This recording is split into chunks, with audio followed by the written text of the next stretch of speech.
I remember that night like it's branded into my chest.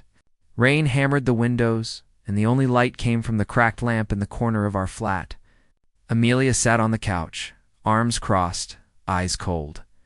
"Ethan," she said quietly, "I can't do this anymore." I looked up from the laptop that barely worked. "Do what? Wait for me to finish this project? You know I'm close."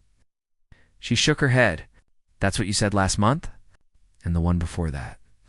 You're always close, but we're always stuck here counting coins. Eating instant noodles, dreaming about a life that never happens." Her words stung, but I forced a laugh. "You knew what you were signing up for. I told you this would take time." "I didn't sign up to struggle forever," she snapped. "I thought you'd make something of yourself by now." I felt my chest tighten. "I'm trying, Amelia. I'm doing everything I can." "Trying doesn't pay bills," she said, her voice trembling. "Trying doesn't buy a future." Closed the laptop and stared at her. "So that's it? You're leaving because I'm not rich yet?" "It's not about money," she whispered, but her eyes betrayed her. "It's about stability. I'm tired of worrying. I want more than this." "More than me?" I asked. Silence. Just the rain filling the space between us. She looked away. "Daniel understands that. He knows what I need." For a moment, I couldn't breathe. "Daniel, my Daniel?" She swallowed hard. "We didn't mean for it to happen. You were so focused on your work." I felt invisible. My hands shook. "So you found comfort in my best friend?" "It wasn't planned," she said. "But it made me realize what I was missing." I stood up, every muscle in my body screaming. "You're missing loyalty, Amelia. That's what you're missing." Her eyes filled with tears. "Don't make this harder than it already is." "Harder?" I laughed bitterly. "You just gutted me and you think it's hard for you." She flinched. "Ethan, please, no," I cut in. "You don't get to say my name like that anymore. Not after him." She wiped her tears and straightened up. "I have to think about my future. I can't keep believing in promises that never come true." I stared at her, the woman I once thought I'd marry. "And what about everything we've been through? The nights we stayed up dreaming about traveling, the plans we made for our first house?" Her lip trembled. "Dreams don't feed you, Ethan," I whispered. "They used to feed us." She turned away, grabbing her bag. "I'm sorry. I just can't keep doing this." I moved closer. "Tell me something, Amelia. When you said you loved me, was it real?" She hesitated, then said softly, "It was. Until it wasn't." It broke something inside me. I stepped back and let out a shaky breath. "You're right. You can't keep doing this. Go, before I beg you to stay." She froze, eyes flickering with guilt, then whispered, "You'll thank me one day?" I laughed under my breath. "No, I'll remember you one day. That's all?" The door creaked open. The sound of rain rushed in, cold and unforgiving. She paused once more and whispered, "Goodbye, Ethan." The door closed. And just like that, the world went silent. I stood there for what felt like hours. My reflection in the window looked like a stranger, hollow eyes, clenched jaw. Shaking hands, I whispered to myself, "She left me for Daniel." Saying it out loud made it real. The betrayal hit in waves. Daniel, my best mate, the one who helped me move into this flat, who shared late-night takeaways and jokes about the future. He'd been there every time I talked about her. Every time I said I loved her, I punched the wall, feeling the sting cut through the numbness. "You bastard," I muttered. "Both of you." The rain outside turned into a storm, like the sky wanted to drown out my pain. I sat down on the floor, surrounded by her ghost, the blanket she used. Her coffee mug still on the counter, her perfume clinging to the air. For hours, I replayed everything. Every laugh, every kiss, every lie disguised as love. Daniel's voice echoed in my head. "I'd never hurt you, mate. Liar." Amelia's last words haunted me. "You'll thank me one day." Thank her? For what? For breaking me so completely that I wouldn't recognize myself again? I stared at the empty couch where she'd sat minutes ago. "You'll never be enough for me, Ethan," her words repeated like a curse. But beneath the pain, something shifted, a quiet fury. The kind that doesn't scream, doesn't beg. The kind that builds.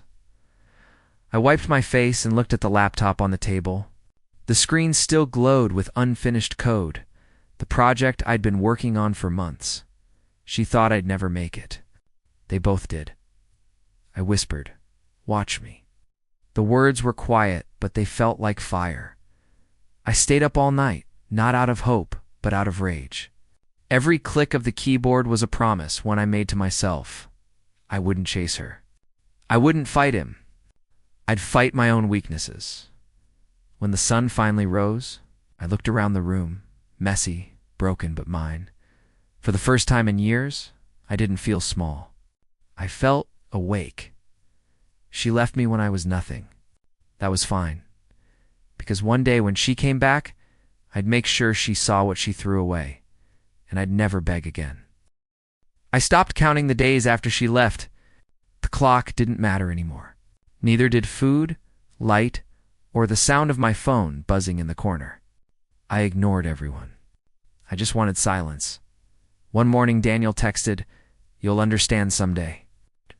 I stared at the message, then deleted it. "Understand?" I muttered. "You stole everything." I quit university a week later.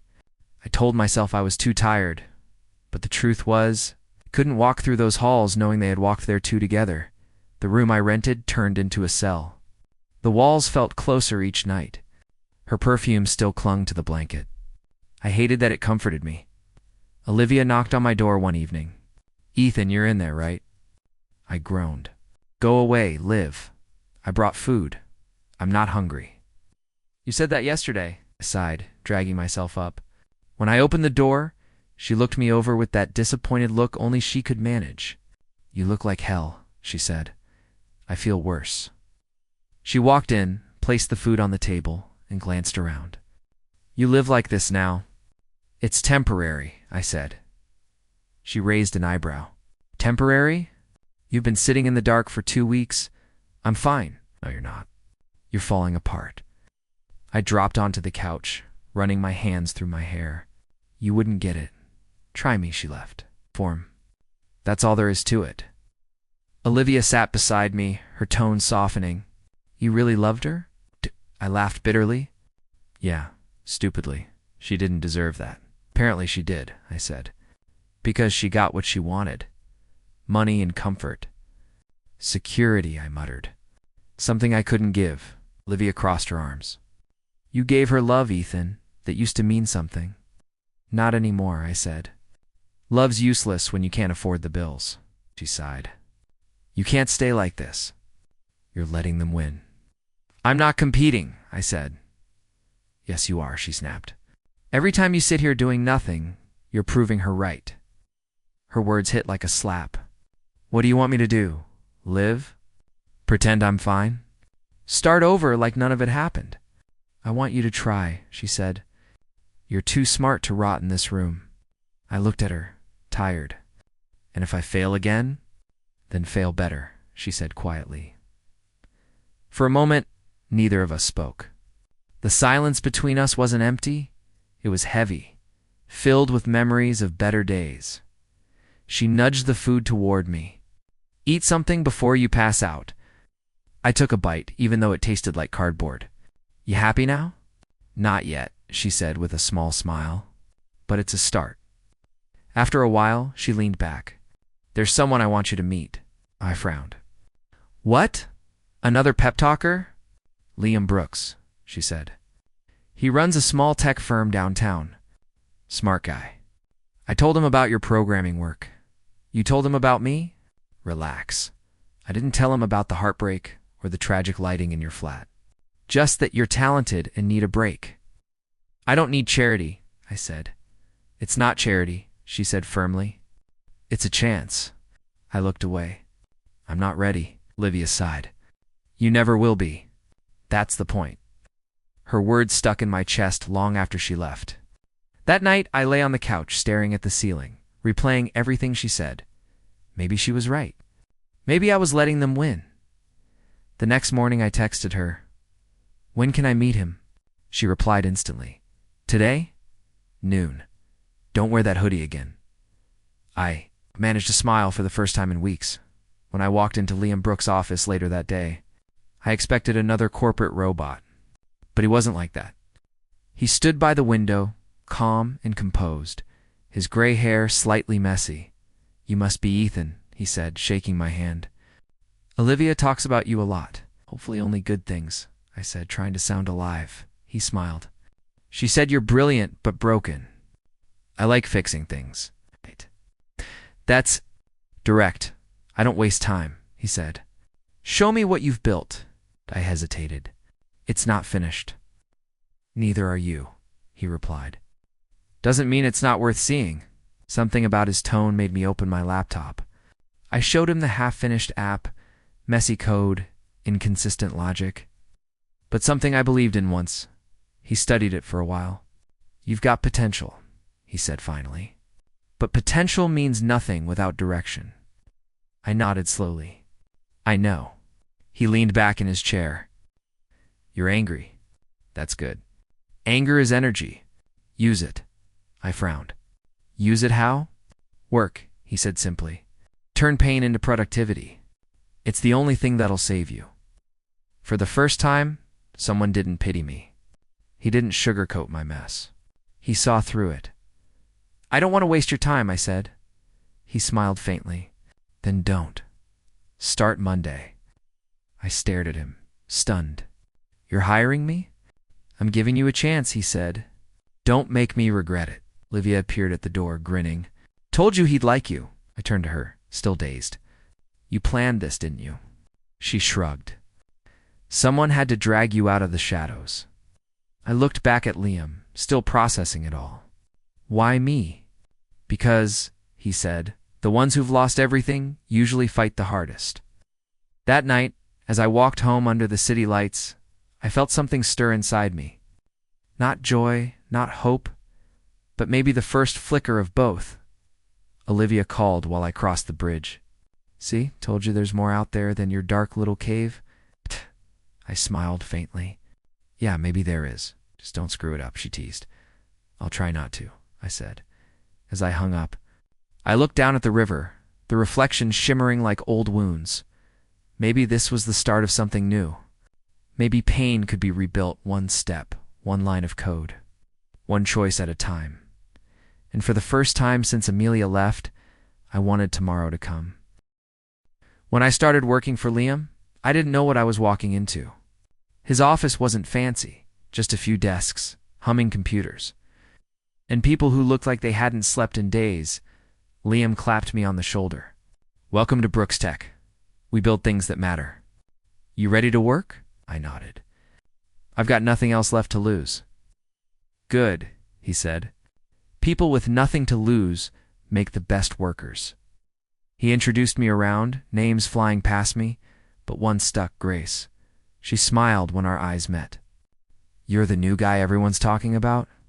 "I didn't realize I was worth talking about," I said. She laughed. "You will be if you survive a week here," Liam called out. "Grace, stop scaring him." She grinned. "I'm just being honest." I spent the first day buried in code. Hours passed unnoticed. When I finally looked up, everyone had gone home. Except Liam. He stood by the door. "You remind me of myself at your age. Stubborn, quiet, obsessed." I rubbed my eyes. "Is that a good thing?" "It depends on what you do with it," he said. "Pain can burn you or build you. Your choice." I looked at the screen again. "Then I'll let it build me." That became my routine. Wake, work, repeat. No distractions. No memories. Just progress. I lived in coffee and determination.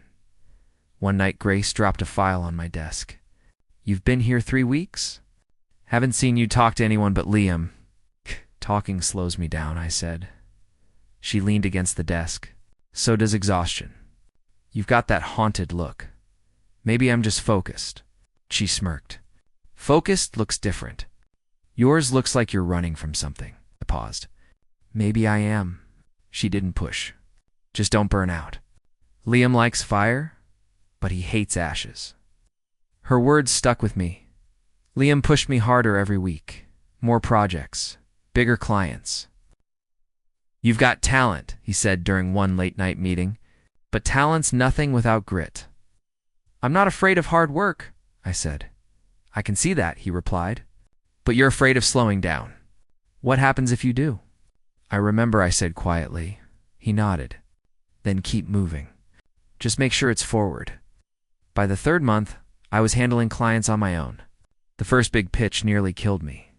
My hands shook so much I could barely hold the slides. Afterward, Liam walked over. "You think too much," he said. "You're not here to impress them. You're here to show them why they need you."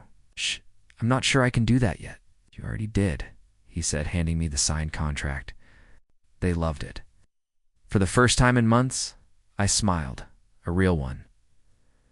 Later, Grace found me in the break room, staring at the city lights. "Big win today," she said. "Yeah," I replied. "Still feels unreal. Get used to it," she said. "You're good." "Thanks," I said. "Though I'm still figuring out who I'm supposed to be," she tilted her head. "Maybe that's the point. You don't rebuild to become someone new. You rebuild to remember who you were before everything broke." Her words hit harder than she probably meant them to. That night, Liam called me into his office. "You've got something, Ethan. Hunger, focus. I can work with that. I just don't want to go back to who I was." "Then don't," he said. "But don't lose the part of you that cared. That's what separates builders from destroyers." I nodded. "I'll remember that." He smiled faintly. "Good. Because soon you'll be leading your own team." The idea felt unreal. "Already?" "Already," he said. "I trust people who've been through hell. They don't flinch easily." That night I stayed long after everyone left again. The city outside glowed, and my reflection in the glass didn't look like me anymore. Sharper eyes, steadier hands. "Cleaner confidence?" Grace's voice echoed from earlier. "You're running from something." Maybe I was, but at least I was moving fast. I opened a new file on my screen. Naming it Rise, it wasn't part of work. It was mine. An idea I'd shelved back when Amelia said I'd never make it, as I coded. I whispered to myself, "Let's see who was right." Hours blurred. My fingers moved like they had a purpose again. Each line of code felt like a stitch closing an old wound.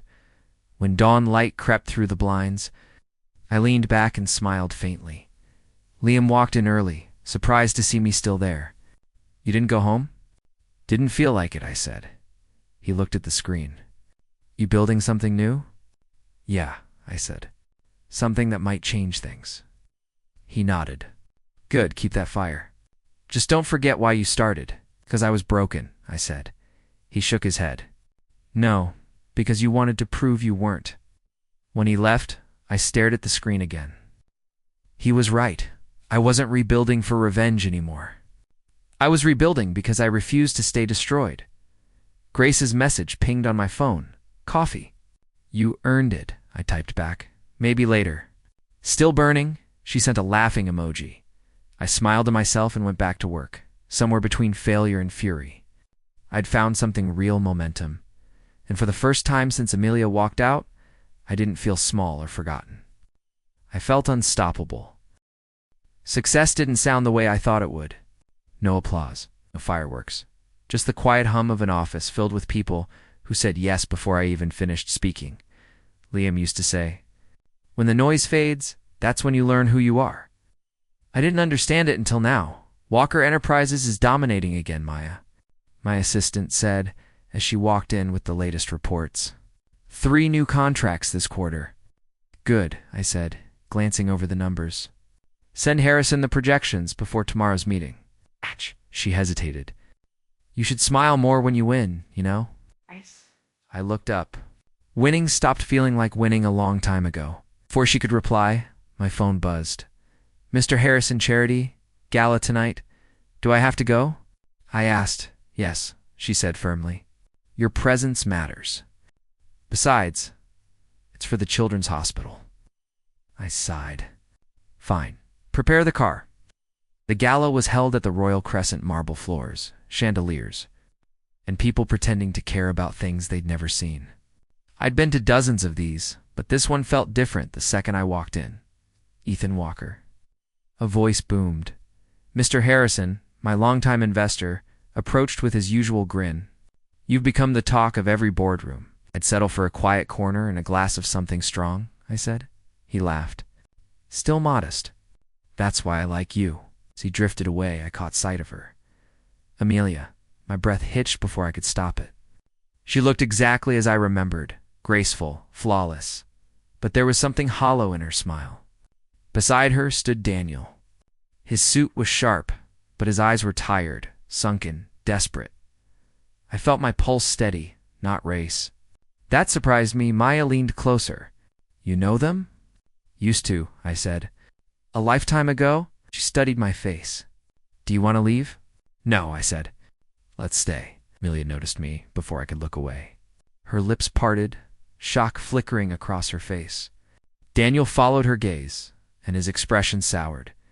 He whispered something to her, but she shook her head. Then she walked toward me. Ethan, she said softly. Amelia. My voice came out even, calm. It's been a while. 7 years, she said, her tone carrying both nostalgia and guilt. You look ... different. I should hope so, I replied. Life tends to change people. Her eyes darted to Maya. Your date. My assistant, I said. She keeps my world from collapsing. Amelia forced a smile. So you did it. You built everything you dreamed of. Not everything, I said. Just enough to survive. Daniel approached, his jaw tight. Walker, he said, like the name offended him. Didn't expect to see you here. I get that a lot, I said. He smirked weakly. Still the same sarcasm, still the same ego, I replied. Amelia stepped between us. Please, not here. I raised an eyebrow. Relax. I'm not here to fight. Daniel's voice dropped. You've done well for yourself. I learned from the best, I said, letting the words hang. Or maybe from the worst. He flinched. Amelia looked away. Silence stretched between us, the kind that used to suffocate me. Now it felt like control. Mr. Harrison returned just in time. Ah, Ethan. You've met Mr. and Mrs. Hayes. Hayes hearing her new name stung less than I expected? Yes, I said. We go back, Harrison chuckled. Small world, eh? Daniel's firm used to handle my accounts until you outbid them last year. Daniel's expression cracked. That was you? I smiled faintly. Business, Daniel. Nothing personal. He swallowed hard. Of course, Amelia's voice trembled. You've changed, Ethan. I had to, I said. The old me wouldn't have survived. She took a small step closer. You were always meant for more. I didn't see it. Maybe you didn't want to, I said quietly. You wanted the shortcut. I wanted the climb. Her eyes glistened. And now? Now, I said, I've reached the top. But it's quiet up here. She opened her mouth, then stopped. Maya touched my arm gently. Mr. Walker, the press wants a statement. I nodded. Tell them I'll be there soon. As Maya walked off, Amelia whispered, Do you hate me? I met her eyes. No, you were my lesson, not my enemy. What? Don't play the saint. I faced him. Relax, Daniel. I'm not here to steal anything. I already took back what mattered most myself. He clenched his jaw. Enjoy your fame while it lasts. I plan to, I said with a calm smile. Amelia whispered, Ethan, I never meant to hurt you that way. Maybe not, I said. But you did. And maybe I should thank you. Without that pain, none of this would exist. Her eyes filled with tears. You sound like a stranger? Maybe I am, I said. You built me that way. Step back. Goodbye, Ethan. Goodbye, Amelia. Yes. They walked away. I exhaled slowly. Mr. Harrison appeared beside me again. Old ghosts? Something like that, I said. He nodded. You handled it well. Some victories don't need applause. I looked around the grand hall, glittering, shallow, echoing. Success has a strange kind of silence, I murmured. Harrison smiled. The quiet means you're above the noise, or too far from it, I said. When Maya returned, she handed me a glass of champagne. "You okay?" I nodded. Better than ever, but as I stared into the golden liquid, I felt the old ache flicker. Not painful, just familiar. Amelia's words echoed faintly in my head. "You were always meant for more." Maybe she was right. But what she didn't realize, I wasn't chasing more anymore. I was becoming enough. The next morning, my phone wouldn't stop ringing. Messages, missed calls. All from her. I didn't answer. Not yet. Some silence deserves to linger. By afternoon, Maya walked into my office, holding a sleek white envelope. "She's been waiting downstairs for almost an hour," she said quietly. I closed my laptop. "Amelia?" She nodded. "Should I send her away?" "No," I said after a pause. "Let her in." When Amelia entered, she looked nothing like the woman from last night's gala. Her confidence was cracked, her lipstick faded, her voice trembling as she said, "Ethan, thank you for seeing me." I gestured to the chair opposite me. "Sit." She sat, clutching her purse like a lifeline. "I owe you an apology." I leaned back, calm. "You owed me honesty years ago." "The apology's late." Her eyes filled. "I know. But I didn't come here for forgiveness. I came because I couldn't leave things like that." "Things like what?" I asked. "You walking away? Or you watching me succeed?" She winced. "Please don't do that." "Do what?" I said. "Tell the truth." Her voice cracked. "I was wrong, Ethan. I thought money and comfort would make me happy. Daniel promised me both. But everything fell apart." I stayed silent. She continued. "He changed. The business failed, investors pulled out, and he started drinking. I kept telling myself it would get better, but it never did." I folded my hands. "So you came here for sympathy?" "No," she said quickly. "I came because I wanted you to know I never stopped caring." I laughed under my breath. "You cared enough to leave when I needed you most." Tears welled up. "I was scared. You were struggling, and I didn't believe in you. That's my mistake. But seeing you last night..." She stopped, voice trembling. "I realized what you've become." "What I've become," I repeated slowly. "A man who finally became enough for you." She shook her head. "No, Ethan. A man I don't deserve to know anymore." The silence that followed wasn't awkward. It was final. Maya entered then, her voice steady. "Mr. Harrison is here, and Daniel Hayes is with him." I smiled faintly. "Send them in." Amelia froze. "Daniel's here?" I nodded. "You didn't know?" She looked panicked. "He said he had a meeting. He didn't say, with you." The door opened. Daniel walked in, trying to look composed, but failing miserably. His tie was loose, his eyes bloodshot. "Ethan," he said, forcing a grin. "Didn't expect to see her here." "Neither did I said evenly. Harrison stepped between us, oblivious to the tension. "Gentlemen, let's talk business." "Of course," I said. "Let's—" Daniel shifted. "Before we begin, I just want to say no need," I interrupted. "I already looked over your proposal." He smiled weakly. And, "It's not bad," I said, flipping through the papers. "But your numbers are off. You're desperate for funding." His expression darkened. "We've had some... setbacks." "Setbacks?" I raised an eyebrow. "You mean your investors pulling out? Or the rumors about unpaid staff?" He glared. "You've done your homework." "I always do," I said calmly. "Especially when I'm considering investing in someone who once stole from me." Amelia whispered, "Ethan, please." I turned to her. "Don't you chose him. Let him speak for himself." Daniel's mask slipped. "You think you're better than me now?" I smiled faintly. "No, Daniel. I know I am." He slammed his hand on the desk. "You ruined me." Stood. "No, you ruined yourself. I just watched." Harrison raised his hands. "Gentlemen, please." I gestured for calm. "It's fine, Harrison. We're just clarifying history." Daniel's voice trembled. "You've got everything now, don't you? Money, respect, fame. You think that makes you a winner? It makes me someone who didn't give up, I said. You broke trust for temporary comfort. I rebuilt myself for permanence. He laughed bitterly. You sound like a motivational poster, maybe I said, leaning closer. But I earned every word, Amelia whispered. Daniel, stop. He turned on her. Don't tell me what to do. You said coming here was about fixing things, not humiliating me. I didn't know he was the investor. I swear. Daniel sneered. Of course not. You never know anything, do you? She flinched. I felt something twist inside me, not sympathy, not quite satisfaction, but something close to closure. Enough, I said quietly. This meeting's over. Harrison frowned.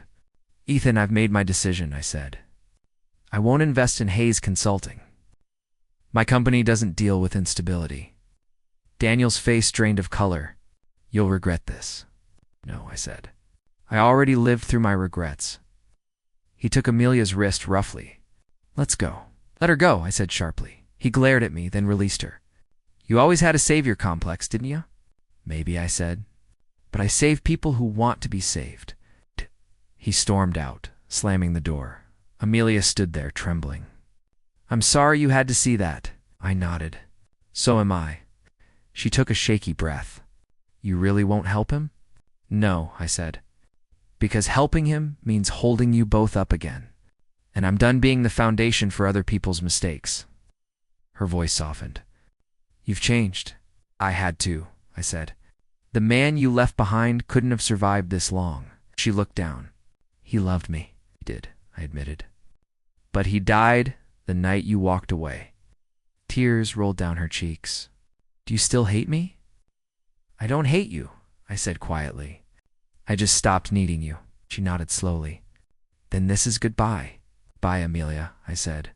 She turned and walked out, her heels clicking against the marble floor, fading with each step.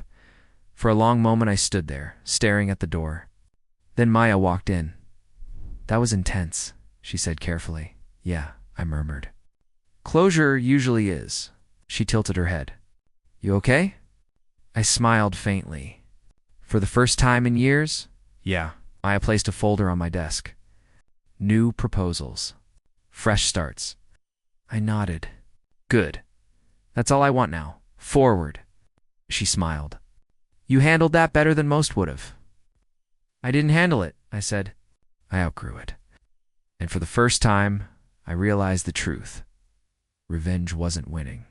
Walking away without anger was... She showed up again on a Wednesday morning, unannounced. Pretending she had business with my assistant, Maya buzzed through the intercom. Ethan, Amelia Hayes is here to discuss a potential partnership. I closed my eyes for a second. Send her in. When the door opened, she walked in with that same grace she once used as a weapon. But this time, it looked forced, fragile. Ethan, she said softly, I hope I'm not intruding. You usually are, I said, standing. What's this about? She smiled faintly. I thought maybe our companies could collaborate.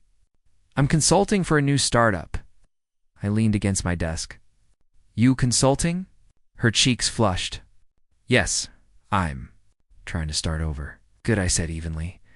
Everyone deserves that chance. She hesitated. You don't believe me, do you? I didn't say that, I replied. I just don't think you came here for business. Her voice lowered. You're right. I didn't. Silence filled the room, thick, heavy, like the past itself had pulled up a chair. I see you everywhere now, she whispered. On TV, in magazines. You've become everything I said you'd never be. I smiled faintly. And you've become everything I feared you'd become. Her eyes glistened. You still hate me. No, I said quietly. I stopped giving you that much power. She swallowed hard. Then why do you still look at me like that? Because you're a memory that forgot how to fade. The door opened just then. Olivia stepped in, holding a tablet. Hey, I didn't mean to interrupt. She stopped mid-sentence when she saw Amelia. Olivia. I said, meet Amelia Hayes. Olivia smiled politely. Oh, the Amelia. Amelia's face went pale. You've heard of me? Only stories, Olivia said with a calm, professional tone. I'm Ethan's partner. Amelia blinked. Business partner? I met Olivia's gaze. Both. The air shifted instantly. Amelia forced a small laugh. I see. Olivia stepped closer, setting the tablet on my desk. The investors want confirmation for the Berlin project. Shall I tell them yes? Yes, I said. Let's finalize it. She nodded, her confidence effortless. Good lunch later? Definitely, I said. When she left, Amelia exhaled shakily. She's beautiful. And strong she is, I said. You love her? I hesitated, then nodded. I do. She looked down. Then I'm too late. I didn't answer. She laughed quietly, though her eyes were wet. You know, I used to imagine this moment differently. I thought you'd still be angry. That maybe I could fix what I broke. You can't fix something that's already been rebuilt, I said. Her lip trembled. Then there's really nothing left. Not of us, I said. But that doesn't mean I wish you pain. She looked at me searching, hoping for even a flicker of old warmth. I ruined everything, didn't I? You ruined the version of me that needed you, I said softly. The rest of me grew because of it. She sank into the chair opposite me, defeated. Daniel left, she admitted. The debts, the lies, it all collapsed. He blamed me for everything. I sighed. I'm sorry. She looked up, startled. You're sorry? After everything I did? I am, I said. Because watching you now, I don't see the girl who betrayed me. I see someone who's lost. Her voice broke. I don't know who I am anymore. Then start there, I said. That's where I started too. Tears slid down her cheeks. Do you ever think about what we could have been? Sometimes, I admitted. But then I remember what it cost me to stop thinking about it. She nodded slowly. I deserve that. You deserve peace, I said. But you'll never find it by chasing ghosts. Her hands shook. I didn't come here to ruin things for you. I know, I said. That's why I'm not asking you to leave angry. Just let go. She stood, wiping her face. You really forgave me? Yes, I said. Not for you. For me, she let out a trembling breath. I don't know if I can forgive myself. You will, I said. It just takes time and honesty, both of which you used to run from. Eh? She gave a faint, tearful smile. You sound like Liam. Maybe he taught me too well, I said quietly. We both laughed softly the first time in years. That laughter didn't feel like pretending. She looked around the office, her gaze lingering on the framed photo of me and Olivia from our first product launch. You look happy in that picture. I am, I said. For the first time, I'm living, not surviving. She nodded. Then I'll stop showing up. I promise. Think that's best, I said gently. As she reached the door, she paused. Ethan. Yeah. You really became everything I once wanted, she whispered. I just didn't know how to wait for it. I didn't reply. Some truths don't need answers. When she left, the room fell silent again, but not the kind that hurts. The kind that heals. Moments later, Olivia stepped back in. She's gone? Yeah, I said. Olivia studied my face. You okay? I am, I said. Actually, I think I finally am. She smiled and came closer. Then let's focus on what's ahead, not what's behind. Exactly, I said, taking her hand. For years, I'd been chasing ghosts, memories that clung to me like shadows.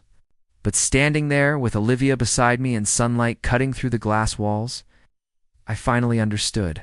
Ghosts don't belong in my future. Only the living do. When the headlines broke, I didn't feel satisfaction, just quiet confirmation. Daniel's empire had finally crumbled.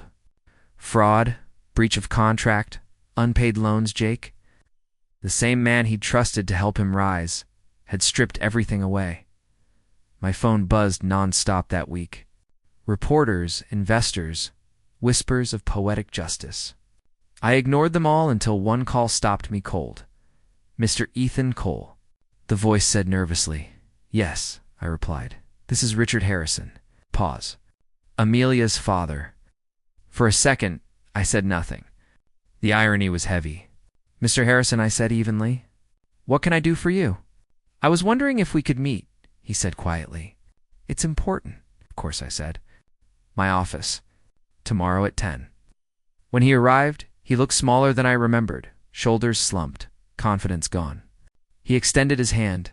Good morning, sir. Sir, the same man who once told me I'd never be good enough for his daughter now couldn't meet my eyes. Please. Sit, I said, lowering himself into the chair. I won't waste your time. I need your help. With? I asked. My company's collapsing, he said. Daniel's scandal dragged several of our investors down with him. Amelia's been, he stopped. She's not well. I folded my hands, and you came to me. You're the only one who can stabilize the deal, he said quickly. If you'd consider an investment, we could save dozens of employees. I leaned back. You think I owe you that? He shook his head. No, I think you have the heart to do what's right. I studied him. When I asked for your blessing years ago, you said I didn't belong in your world. Now you're asking me to save it? He flinched. People change. Yes, I said softly. They do. He reached into his jacket and slid a folder across the desk. These are the details. I understand if you say no. Didn't open it. I'll review them. He looked relieved. Thank you, Ethan. Truly. As he stood, he hesitated. Amelia wanted to come, but I told her it wasn't appropriate. I gave a small nod. That was wise. When he left, I sat there for a long time, staring at the folder but seeing only the past, the boy I was, the man they dismissed, the love they broke by evening. The city lights shimmered outside my penthouse window when my phone buzzed again. Ethan? Her voice trembled. I closed my eyes. Amelia, can we talk? She asked. It's late. I'm outside your building. I hesitated. Stay there. When I stepped outside, the rain had started. Soft, steady, cleansing. She stood by the street lamp, her hair damp, her eyes red. You shouldn't be here, I said. I know, she whispered. But I had to see you. Her voice cracked. Everything's gone. Daniel, my father's company, our house. She laughed bitterly. Funny, isn't it? I left you for stability, and now I have nothing stable left. I looked at her, the woman who once shattered me. I'm sorry you're going through this. She took a step closer. Don't say that like you're some stranger. You loved me once. I did, I said quietly. And I learned from it. Tears welled in her eyes. He betrayed me, Ethan, just like I betrayed you. I stayed silent. I kept thinking I'd find happiness if I ran far enough from my guilt, she said.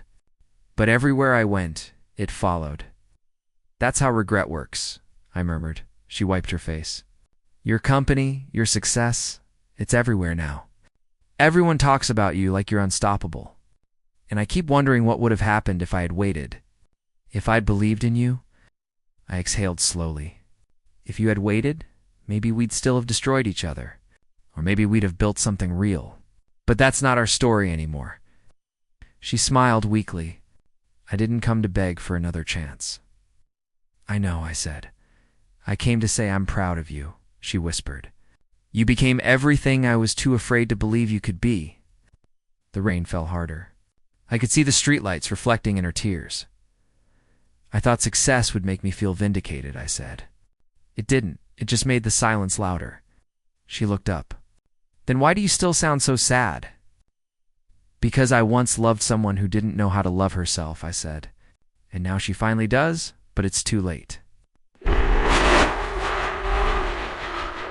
She pressed her lips together.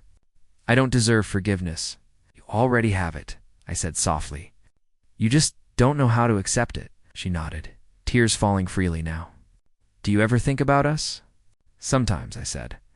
When I walk past the cafe where you said you believed in me, when I hear that song from our first trip, then I remember the day you left, and I stop. Her shoulders trembled. If only I had waited. Yeah? I looked at her, truly looked. The arrogance, the pride, the vanity, all gone. What stood before me was a woman stripped of illusions, holding nothing but truth. Some silences, I said finally. Speak louder than words.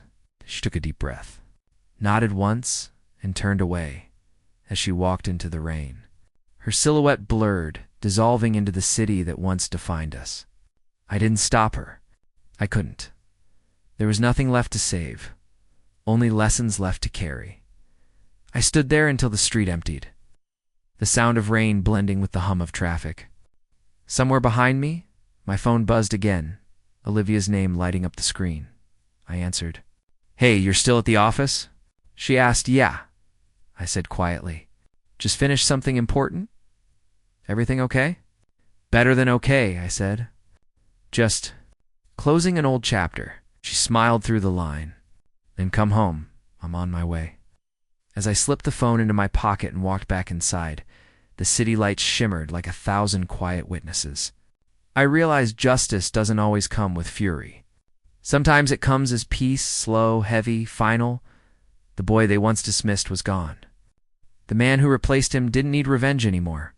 He just needed closure, and tonight he finally had it. People say healing feels like sunlight.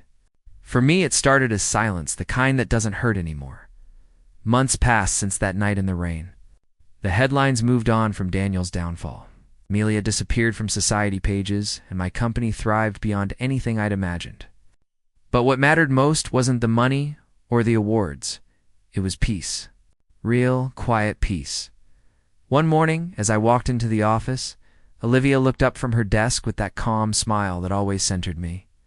"You're early," she said. "Couldn't sleep," I replied. "My head's too full. Good full or bad full?" I smiled faintly. "The kind that makes you grateful." She leaned back in her chair. "You've changed, you know." "Everyone keeps saying that," I said. "Maybe I just stopped bleeding." She tilted her head. "You don't talk about her anymore." There's nothing left to say. Olivia's gaze softened. "Does it still hurt?" "Not in the way it used to," I said quietly. "It's like a scar there, but not bleeding. Proof I survived." She stood, crossing the room, to hand me a coffee. "You didn't just survive, Ethan. You rebuilt." I looked at her.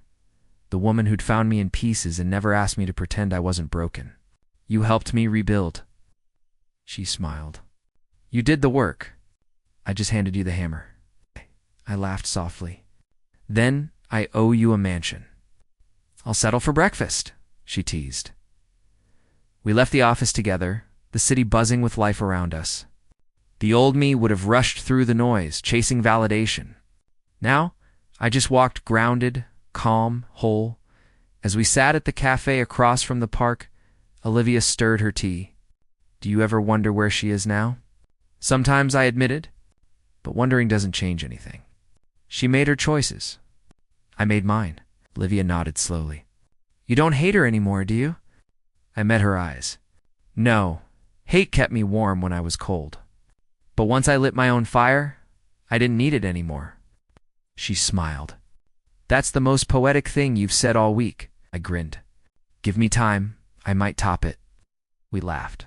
And for a brief moment, I saw the reflection of who I'd become, not the man who'd been betrayed, but the man who learned to rise. Later that evening, after Olivia left for a client meeting, I found myself alone in my office. The city lights flickered through the glass, painting everything gold. I opened the drawer and found an old photo, Amelia and me, from university. We were younger, hopeful, foolish. I stared at it, then smiled. "Thank you," I whispered to the memory, "for leaving." My phone buzzed. An email from the board. Walker Enterprises nominated for Global Innovation Award. I chuckled under my breath. Once, that kind of recognition would have felt like victory. Now, it just felt like confirmation that I'd finally built something worth more than revenge that night. Olivia joined me at the rooftop lounge. The skyline stretched endlessly, reflecting 1,000 possibilities. She sipped her drink. "You know, when I first met you, you were all sharp edges and sleepless nights." "Sounds like me," I said. "Now you're soft," she said, smirking. "In a good way?" I laughed. "Guess that's what peace does. Or love," she said softly. I looked at her. "You think so?" "I know so," she said. "You stopped chasing ghosts. You started living." I nodded, letting her words sink in. "Funny thing is, I used to think success would fix everything. Now I think it's just a side effect of finally knowing who I am." Oh, she smiled. "And who's that?" I took a deep breath. "A man who lost everything he thought he needed and found everything he actually did." She leaned closer. "You're still terrible at being concise. Occupational hazard," I said. Grinning, we laughed again, the kind of laugh that feels like home. As the night deepened, I glanced across the skyline and saw a billboard, Walker Enterprises, building tomorrow, my name glowing against the stars. I didn't feel pride or power. I just felt peace. Olivia noticed me looking. "You ever think you'd see your name up there?" "Not like that," I said. "Back then, I just wanted to prove her wrong. And now? Now I don't need to prove anything." She took my hand, her fingers warm against mine. "That's what growth looks like." I nodded. "Maybe the real revenge isn't success. Maybe it's serenity. Write that down before someone steals it for a motivational poster," she teased. I laughed. "Deal." We sat in silence for a while, watching the city breathe. Somewhere out there, Amelia was living her own story. Maybe trying to piece herself together, maybe not. But for once, I didn't care. I didn't need closure anymore. I'd already written my ending and my beginning. Olivia leaned her head on my shoulder. "What are you thinking about?" "Everything I became without her," I said softly. And how grateful I am that I did." She smiled against my shoulder. "You're finally free, aren't you?" I looked at the horizon, the same sky that had once felt so far away. "Yeah," I whispered. "Completely." The wind brushed through her hair, carrying the faint scent of rain. For a second, I remembered another night, another rain, and realized the difference. That time, I was watching something end. This time, I was watching something grow. I turned to her. "You know what I've learned?" "What?" "That sometimes life breaks you so you can rebuild stronger. And sometimes losing someone isn't punishment. It's protection." She smiled. "Sounds like closure." "It's more than that," I said. "It's peace." We sat there until the city dimmed and dawn began to rise. Somewhere below, people hurried to chase dreams, to fix mistakes, to fall in love. I had already done all three, and for once, I didn't feel behind. I felt ready. When the sun rose, spilling gold across the horizon, I realized love hadn't turned its back on me after all. It had just taken the long way back through loss, pain, and rebirth until it found me again, right where I was meant to be. And as I watched that sunrise, I smiled, not for what I lost, but for everything I became without her. It was a quiet Sunday morning, the kind London rarely gives. I was walking through Hyde Park, coffee in hand. When I saw her, Amelia sat on a wooden bench beneath the same willow tree we once promised forever under. A newspaper rested in her hands. Walker Enterprises expands globally, printed in bold across the front page. My photo stared back at me from the headline. She looked older, softer somehow. When her eyes lifted and found mine, time slowed. For a heartbeat, it felt like the years between us vanished. Then she smiled, small, tired, but real. I stopped a few steps away. "Morning," I said. She nodded faintly. "You did it, Ethan. Just stop trying to prove something," I replied. Silence stretched between us, not awkward, just full of everything we'd left unsaid. Finally, I gave her a small nod. "Take care, Amelia." Her lips trembled. "You too." I turned and walked away, the sound of the breeze carrying our final goodbye. No anger. No love. Just peace. Because in the end, I didn't win against her. I won against the man I used to be.